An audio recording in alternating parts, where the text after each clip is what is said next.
Hello friends. तो अब हम लोग आगे बढ़ रहे हैं हमारे इस पर्टिकुलर कैश फ्लो स्टेटमेंट के इस अकाउंटिंग स्टैंडर्ड में। And now we are seeing reporting cash flows from operating activities. ठीक है, तो अगर आप ऑपरेटिंग एक्टिविटीज से रिपोर्ट कर रहे हो कैश फ्लो स्टेटमेंट, तो क्या रिक्वायरमेंट्स रहेगी क्या नहीं, ये सब चीज़ें हमको देखनी है। Net cash flow from operating activities can be reported इधर बाय डायरेक्ट मेथड और एज इनडायरेक्ट मेथड। अब आई होप सबको याद होगा कि भाई दो टाइप की मेथड होती है। अपन ने पूरा कैश फ्लो स्टेटमेंट का चैप्टर किया तो उसमें आपको ये तो बात दिमाग में गई होगी कि हमारी दो टाइप की मेथड्स हो सकती है ऑपरेटिंग एक्टिविटी को प्रेजेंट करने की। मैं आपको तब भी एक ही बात समझाता था, देखो बोलने के लिए लोग बोलते हैं कि भाई आपके कैश फ्लो स्टेटमेंट के दो मेथड्स हैं, बट मैं आपको पहले भी बोलता था वो दो मेथड आपके किसके बताना, हमारे ऑपरेटिंग एक्टिविटी को प्रेजेंट करने के लिए। ठीक है, डायरेक्ट मेथड में क्या होता है, in direct method we take gross receipt from sales, trade receivable and other inflows. तो बेटा वहां पे हम प्रॉफिट वॉफिट लेते थे क्या? नहीं, वहां पे तो हम लोग एक ही काम करते थे, जितना हमको रिसिप्ट मिल रहा है, जितना इनफ्लो हो रहा है, जितना आउटफ्लो हो रहा है, वो डायरेक्टली हम लोग वहां पे डाला करते थे। Okay, subtracted by gross payment for purchases, और उसमें से माइनस करते थे क्या, परचेसेस के पेमेंट, क्रेडिटर के पेमेंट, अदर एक्सपेंसेस के payment, ignoring all non cash item. और आप वहां से नॉन कैश आइटम तो छोड़ ही देते थे। जैसे डेप्रिसिएशन आता था तो हम डायरेक्ट मेथड में उसको टच भी नहीं करते थे, याद आ रहा है ना सबको। डेप्रिसिएशन, प्रोविजंस जो भी होते हैं, ये सारी चीजें आपको छोड़नी पड़ती है। In indirect method we start from, अब देखो इनडायरेक्ट मेथड में क्या होता है, we start from net profit और loss, eliminate the effect of non cash item. हम देखो ऐसा नहीं बोल रहे कि इसको लेस करते हैं, हम क्या बोल रहे हैं, ये नेट प्रॉफिट में कहीं ना कहीं आपके डेप्रिसिएशन का, नॉन कैश आइटम का इफेक्ट जो आया होता है वो हम लोग एलिमिनेट कर देते हैं। ओके, देखो क्या क्या है, eliminate the effect of non cash item, कोई नॉन कैश आइटम है तो उसका इफेक्ट एलिमिनेट करेंगे, या इन्वेस्टिंग आइटम कोई है, जैसे आपको profit on sale of investment, profit on sale of asset, ऐसा कुछ होता है, ये सब तो इन्वेस्टिंग एक्टिविटी है। ये अगर तुम्हारे प्रॉफिट एंड लॉस में दिखे तो इनके भी इफेक्ट वहां से आपको एलिमिनेट करने पड़ते हैं। And financing item from such profit figure, that is all such expenses like depreciation, provision, interest paid, loss on sale of asset etc are added। देखो ये सब डेप्री, प्रोविजन, ये सब हम लोग क्या करते हैं, ऐड करते हैं। And interest received etcetera are deducted. I hope ये तो आपको पता होगा, हम लोगों ने अब इतने प्रॉब्लम किए तो आपको ये अच्छे से आना चाहिए। Adjustment for changes in working capital item are also made, ignoring cash and cash equivalent to reach to the figure of net cash flow. तो वर्किंग कैपिटल का भी उसमें आप लोग कंसिडरेशन लेते हो। आई होप सबको याद आ रहा है, करंट असेट इंक्रीज हुआ तो आउटफ्लो, करंट असेट डिक्रीज हुआ तो इनफ्लो, वगैरह वगैरह, ये सब काम भी हम लोग यहाँ पे करते हैं। Okay, direct method is preferred over indirect method. देखो ये बहुत इंपॉर्टेंट है, मैं शायद आपको जब कैश फ्लो स्टेटमेंट की थ्योरी बता रहा था, मैं तब भी आपको बता रहा था कि भाई डायरेक्ट मेथड जो होती है ना, वो हमेशा प्रेफर्ड होती है from indirect method, because direct method gives us the clear picture. इससे सचमुच का पिक्चर मिलता है। Various sources of cash inflows and outflows which helps in estimating the future cash flow. देखो इनडायरेक्ट मेथड भी वैसे देती है, बट इनडायरेक्ट मेथड में एक ही जगह पे प्रॉब्लम आता है, वो जो वर्किंग कैपिटल के चेंजेस होते हैं ना बच्चों, तो वो इतना परफेक्टली आपको फिगर्स नहीं देते। ओके, तो वो चीज ध्यान में रखना। तो डायरेक्ट मेथड हमेशा प्रेफर्ड होती है। Below is the format for cash flow statement. चलो देखते हैं इनका फॉर्मेट क्या है। डायरेक्ट मेथड का यहाँ पे फॉर्मेट दिया गया है। डायरेक्ट में क्या होता है बेटा, कुछ नहीं होता, ऑपरेटिंग एक्टिविटी, फिर cash received from trade receivable, sale of services से जो भी कैश आ रही वो सब आप लोग ले ले हो, और जो भी पेमेंट कर रहे हो तो वो सब आप लोग क्या करते जाते हो, माइनस करते जा रहे हो। Okay, payment for trade payable, operating expenses वगैरह वगैरह, ये सब माइनस करते हो। और देखो एक बात जो मैंने आपको इंपॉर्टेंटली बोला था, adjustment for extra ordinary item. Extra ordinary item को सबसे सेपरेटली लास्ट में बताया जाता है। जब एक्स्ट्रा ऑर्डिनरी, हमको एक क्वेश्चन में क्लेम मिला था, आपको याद होगा, क्लेम फॉर कॉम्पेंसेशन वगैरह वगैरह, तो वो हमने टैक्सेस पेड के बाद बताया था। नॉर्मली हमारा टैक्सेस पेड सबसे लास्ट में लेस होता है, बट एक्स्ट्रा ऑर्डिनरी आइटम वगैरह आपको एकदम बाद में सेपरेटली बताने पड़ेंगे। वही अगर इनडायरेक्ट मेथड में जाओगे तो पहले ऑपरेटिंग एक्टिविटी, फिर closing balance of profit and loss less opening balance of profit and loss.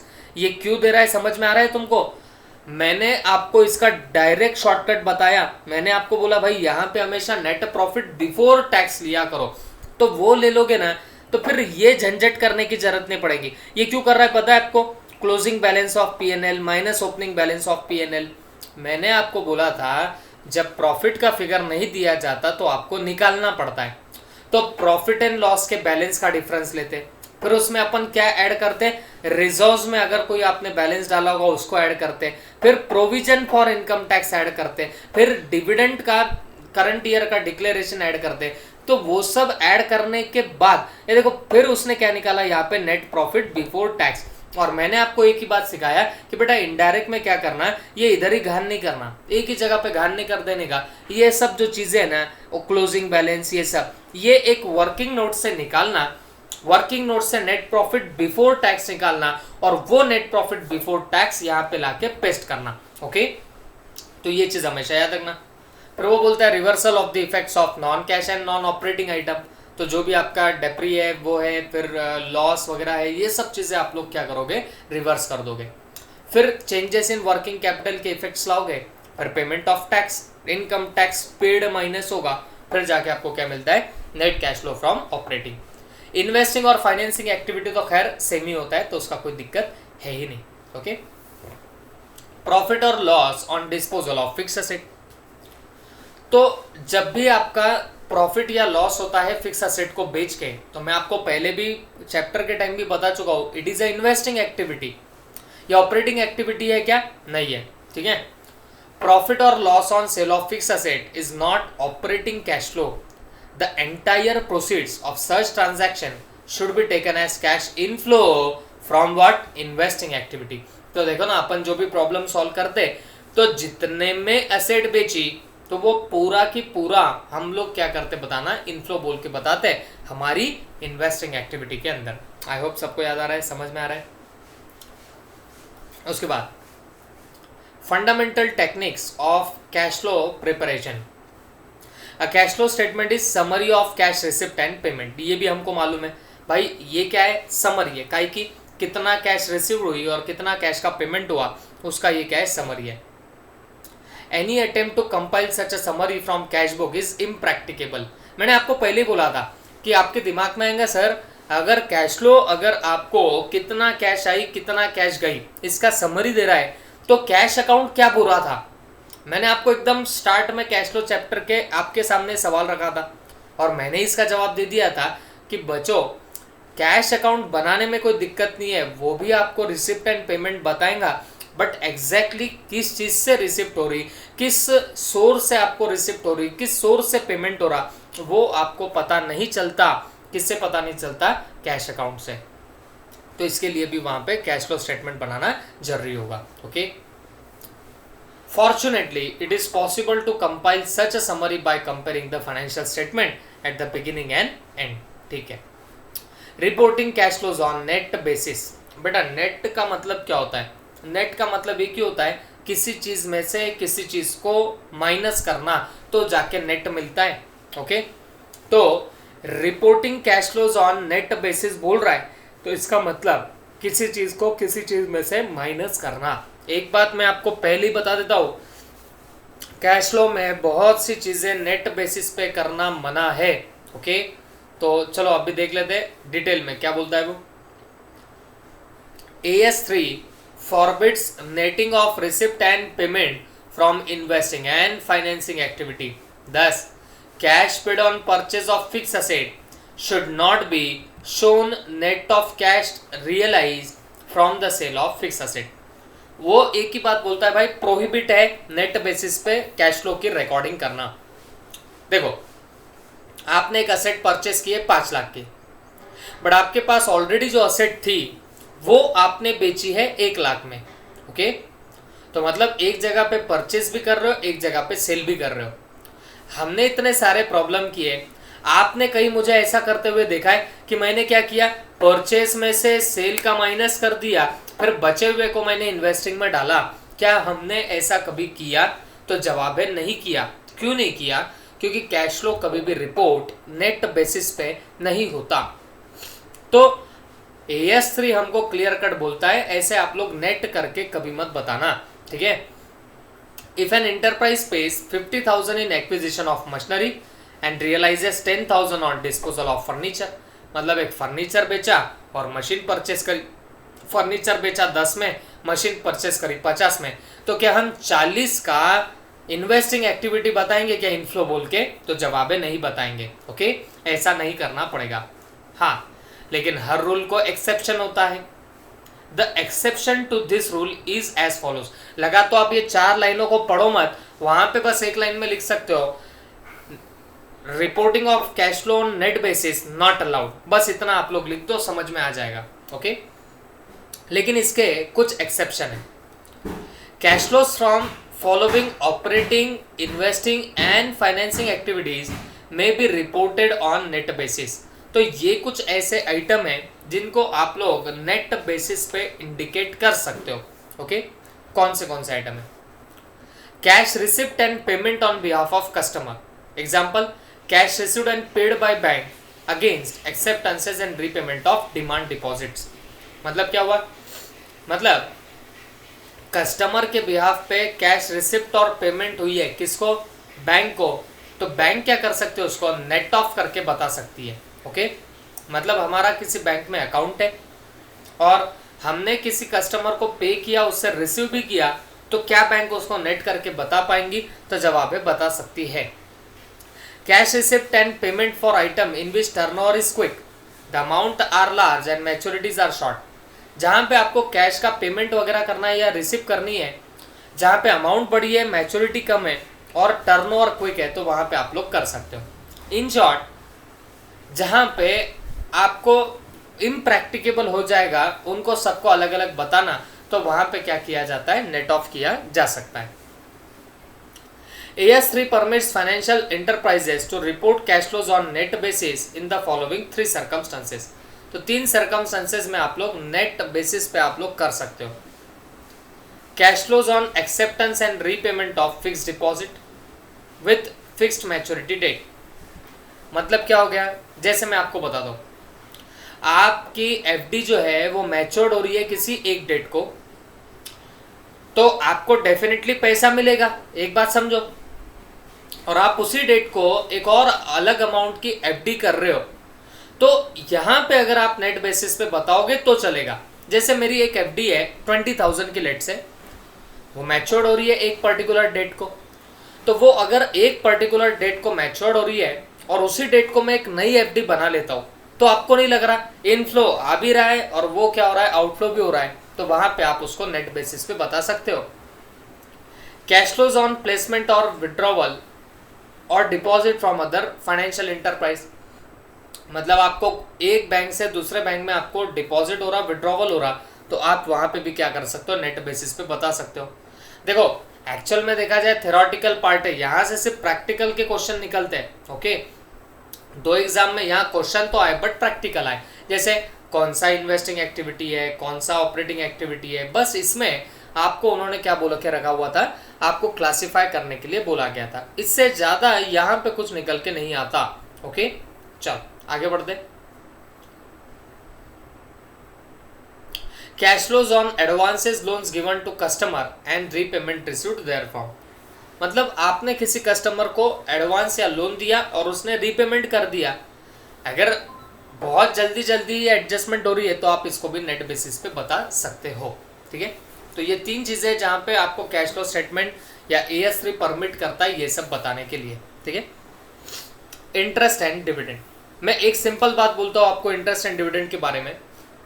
बेटा, इंटरेस्ट और डिविडेंड अगर मिलता है तो इसका मतलब साफ है तुमने किसी में इन्वेस्टमेंट करके रखी होगी जिसकी वजह से आपको इंटरेस्ट मिला, डिविडेंड मिला। ओके, तो वो interest and dividend will be your what? Investing activity. पर अगर तुम इंटरेस्ट और डिविडेंड दे रहे हो, इसका मतलब तुमने इशू ऑफ शेयर्स किए होंगे या और कुछ किया होगा, तो ये हमेशा आपकी फाइनेंसिंग एक्टिविटी रहेगी। देखो वही बोला है, cash flows from interest and dividend received and paid should each disclose separately. cash flows arising from interest paid and interest and dividend received in case of financial enterprise should be classified as cash flows from operating activities। देखो, जो आप interest paid कर रहे हो या आपको dividend received हो रहा है, लेकिन किसके लिए, ये इंपॉर्टेंट, फाइनेंशियल इंटरप्राइज। बेटा फाइनेंशियल इंटरप्राइज बोले तो क्या, बैंक्स हो गए, फाइनेंशियल इंस्टीट्यूशन हो गए, जिनका काम ही है जो पैसा कस्टमर से जमा हो रहा उसको इन्वेस्ट करना, ये उनका रोज का काम होता है। तो उनके लिए हम लोग एक ही बात बोलेंगे कि ये जो भी इंटरेस्ट मिलता है, डिविडेंड देते हैं, ये सब उनके लिए ऑपरेटिंग एक्टिविटी रहेगी।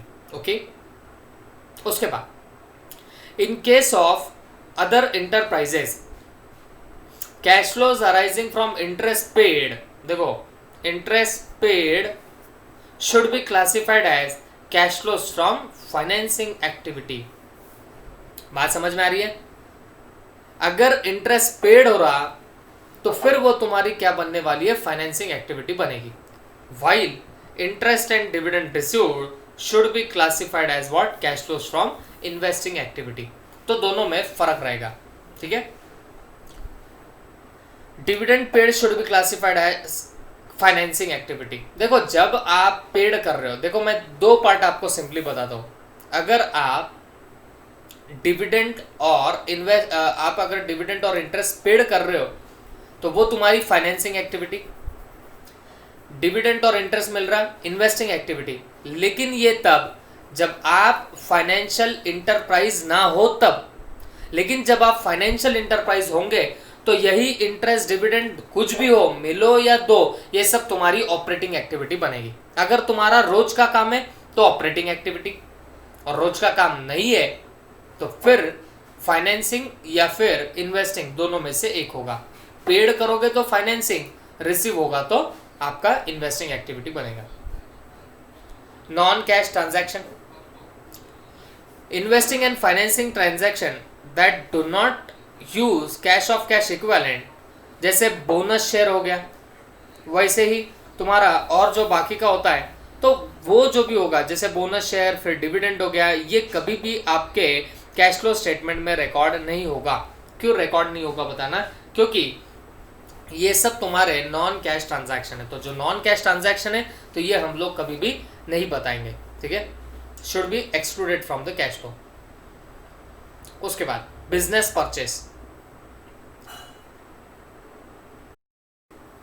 अब बच्चों नेक्स्ट पार्ट है business purchase. Okay, aggregate cash flows arising from acquisition and disposal of subsidiaries और other business unit should be presented separately and classified as cash flow from investing activity. देखो एक बात समझ के लेना बच्चों, अगर आप लोग क्या कर रहे हो, कोई बिजनेस परचेस कर रहे हो, ठीक है, लेट्स से कोई आपकी सब्सिडरी कंपनी आप लोग बनाना चाह रहे हो, तो डेफिनेटली आपको उस कंपनी का 50% से ज़्यादा स्टेक लेना पड़ेगा। तो ऐसी पर्टिकुलर कंपनी को जब आप उठाओगे, परचेस करोगे, तो आपको डेफिनेटली पैसे भी उड़ाने पड़ेंगे। तो ये जो पैसे उड़ेंगे तो ये आपकी इन्वेस्टिंग एक्टिविटी मानी जाएंगी। ओके, तो कोई बिजनेस परचेस कर रहे हो, that will be simply your investing activity, ठीक है। लेकिन इसको आपने सेपरेटली प्रेजेंट करना है कि भाई हमने कोई सब्सिडरी पर, हमने कंपनी में कोई पैसा लगाया हुआ है और ये हमारी अभी सब्सिडरी कंपनी बनी है, तो आपने उसको सेपरेटली बताना चाहिए। क्लियर है सबको? उसके बाद the cash flow from disposal और acquisition should not be netted off. मतलब क्या हुआ, आपने एक सब्सिडरी परचेस करी, एक सब्सिडरी बेची, तो इसमें जो डिफरेंस आ रहा है उसको नेट ऑफ मत करना। या फिर कोई बिजनेस परचेस कर रहे हो तो जितने के एसेट परचेस किए, जितने के लाइबिलिटीज पे ऑफ कर दिए, आप बोलेंगे सर हम इसको नेट ऑफ कर देते तो चलेगा क्या? नहीं चलेगा। वो सिर्फ नेट ऑफ की 3 ही बातें दी है, बस उतनी बातें नेट ऑफ हो सकती है। Okay, an enterprise should disclose in aggregate in respect of both acquisition and disposal of subsidiaries or other business unit during the period each of the following। ठीक है, क्या? The total purchase or disposal consideration and portion of the purchase or disposal consideration discharged by means of cash and cash equivalent। मतलब क्या हुआ, जब आप acquisition भी करोगे या फिर आप डिस्पोज भी करोगे, मतलब बेच भी दोगे सब्सिडरी को, तो आपने हमेशा कितने परचेस पे या कितने कंसिडरेशन पे आप परचेस कर रहे हो ये भी आपको बताना पड़ेगा। और दूसरी बात, कितना पोर्शन ऑफ परचेस और डिस्पोजल डिस्चार्ज किया आपने कैश एंड कैश इक्विवेलेंट से, ये भी आपको सेपरेटली बताना पड़ेगा। इन शॉर्ट डिस्क्लोजर की रिक्वायरमेंट रहेगी। Treatment of current assets and liabilities taken over by business purchase. पहली बात तो business purchase is not operating activity, ये हमने अभी सीखा। बिजनेस जो भी परचेस कर रहे हो वो तुम्हारी इन्वेस्टिंग एक्टिविटी रहेंगी।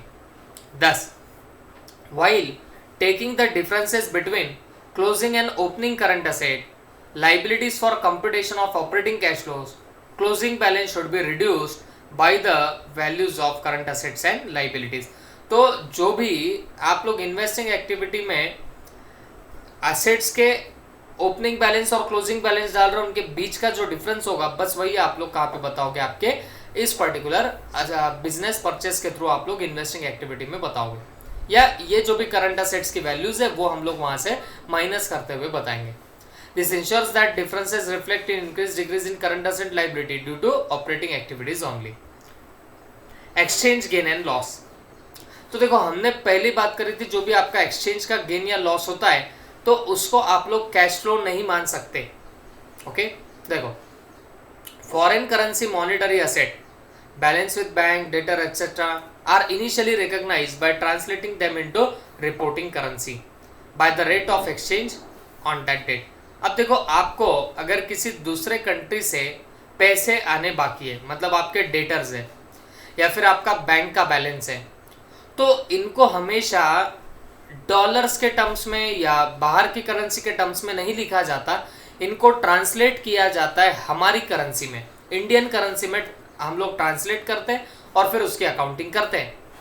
On the balance sheet date these are restated using the rate of exchange on the balance sheet date.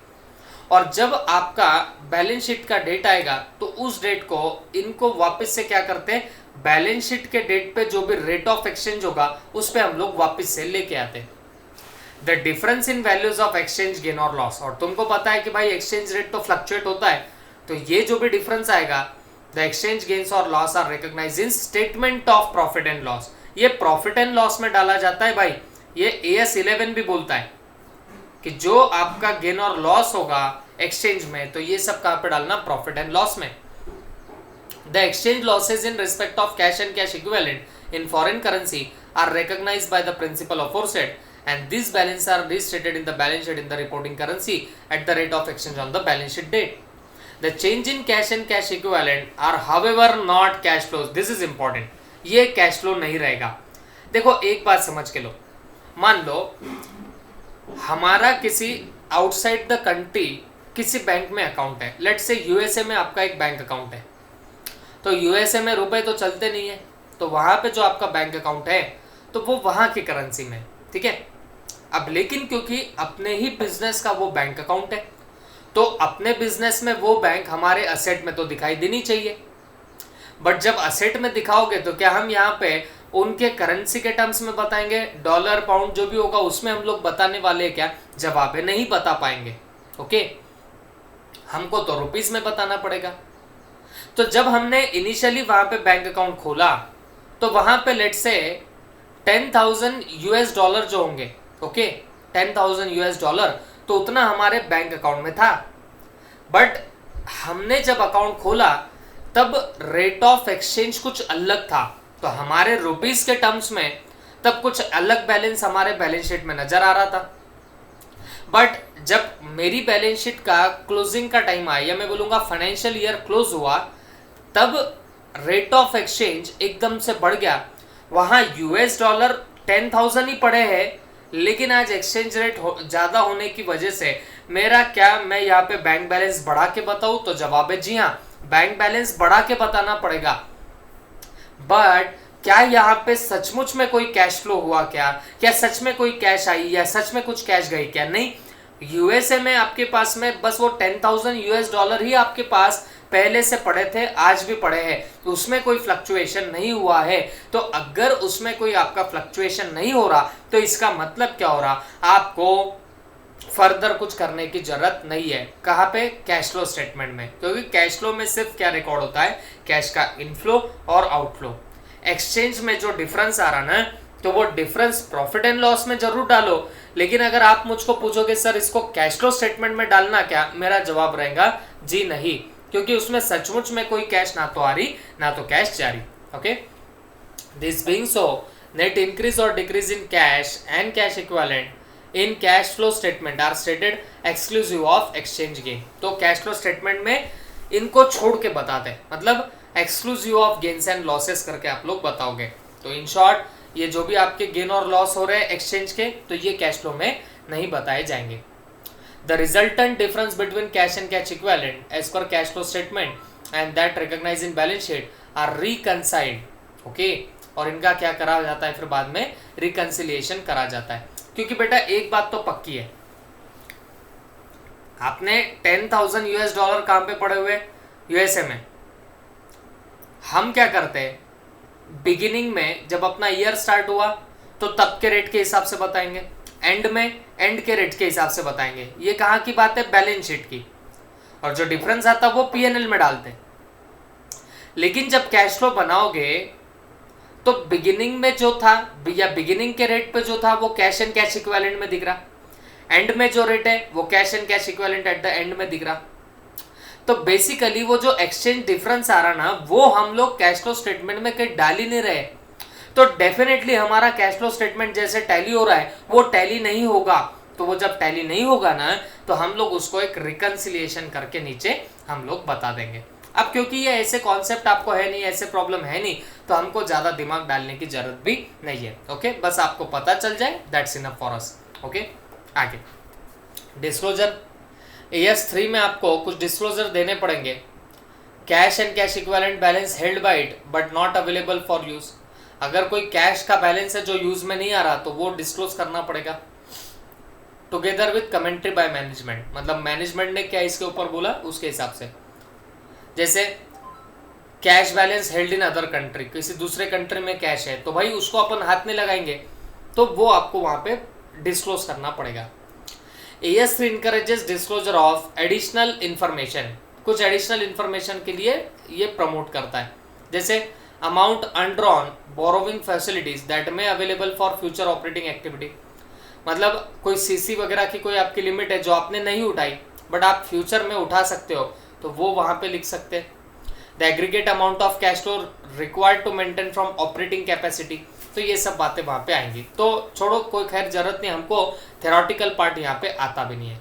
हाँ, यहाँ से इंपॉर्टेंट चीजें चालू। वापस से क्वेश्चन, ऐसे क्वेश्चन एग्जाम में जरूर आते हैं। ये जो क्वेश्चन आप देख रहे हो इल्लू 1, ऐसा का ऐसा क्वेश्चन मई 2018 के अटेम्प्ट में 5 मार्क्स के लिए आके जा चुका है।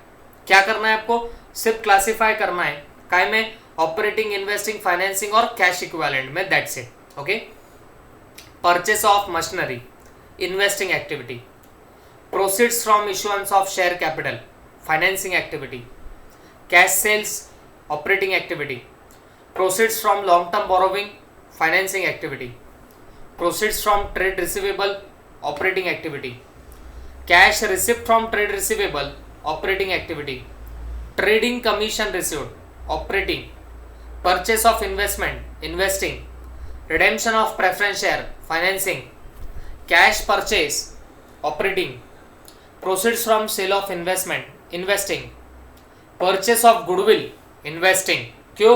goodwill asset है, okay, investing, cash paid to supplier, operating, interim dividend, financing, wages and salaries, operating, proceeds from sale of patent, patent asset है तो उसको सेल कर रहे हो तो investing, interest issued on debenture held as investment, investing activity, interest paid on long term borrowing, financing, office and administration expenses paid, operating, manufacturing overhead, operating, dividend received on shares, investing, rent received on property held as investment, investing। okay, तो these are this particular questions। तो I hope सबके दिमाग में तो ये जा ही रहा हूँगा, ठीक है। इसके बाद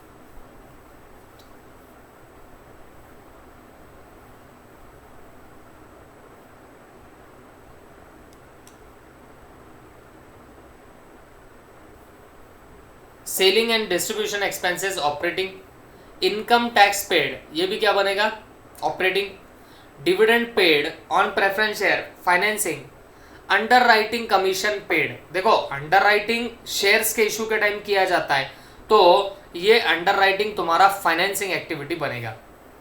रेंट पेड ये रोजमर्रा का काम है operating activity. Brokerage paid on purchase of investment, तो ये इन्वेस्टमेंट से रिलेटेड कॉस्ट है तो ये तुम्हारी इन्वेस्टिंग एक्टिविटी बनेगी। बैंक ओवरड्राफ्ट, अरे भाई ये तो लोन है ना तो कहाँ जाएगा financing. Cash credit financing.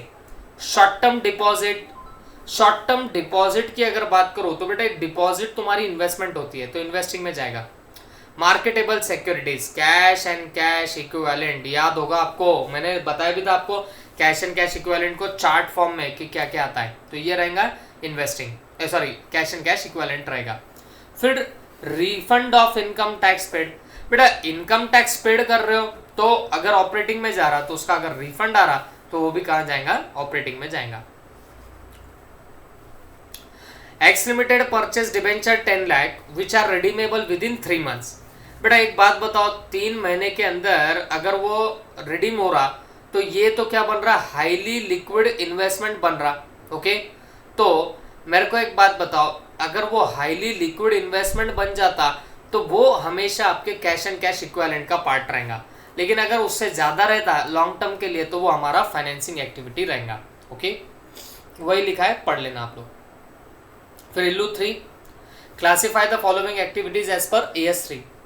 Interest paid by financial enterprise, यहां से ध्यान से इंटरेस्ट पेड किया बट फाइनेंशियल इंटरप्राइज ने जिनका रोज का काम है तो ये ऑपरेटिंग एक्टिविटी रहेगा।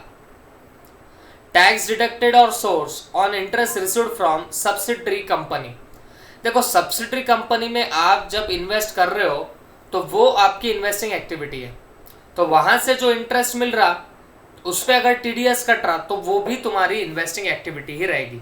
Okay deposit with a bank for a term of 2 years, okay 2 year का टर्म है मतलब वो FD वगैरह जैसा हो गया तो ये तो तुम्हारी इन्वेस्टमेंट हो जाएगी, इन्वेस्टिंग एक्टिविटी बनेगा।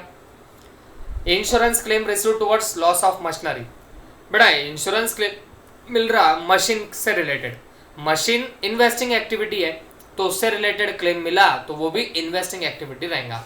Okay bad debts return of, आप बोलोगे सर ऑपरेटिंग एक्टिविटी, बेटा बैड डेट्स में हमारा ना तो कैश आता है ना जाता है तो वो तुम्हारा क्या बनने वाला है बताना, वो तुम्हारा हमेशा वो बन के रहेगा नॉन कैश आइटम और उसको हम लोग कभी नहीं बताएंगे, कहाँ नहीं बताने वाले बताना, हमारे पर्टिकुलर कैश फ्लो स्टेटमेंट में नहीं बताएंगे। ओके उसके बाद 4th नंबर का एक क्वेश्चन है, following is the cash flow abstract of alpha limited, क्या दिया है opening balance, payment account, salaries, wages. I think बड़ा ही सिंपल सा क्वेश्चन है, आपको अकाउंटिंग स्टैंडर्ड 3 के हिसाब से सॉल्व करना है तो आप डायरेक्ट मेथड से इसको सॉल्व कर लेना, it will be yours homework. Okay I think बहुत सिंपल सा है तो कर लेंगे आप लोग।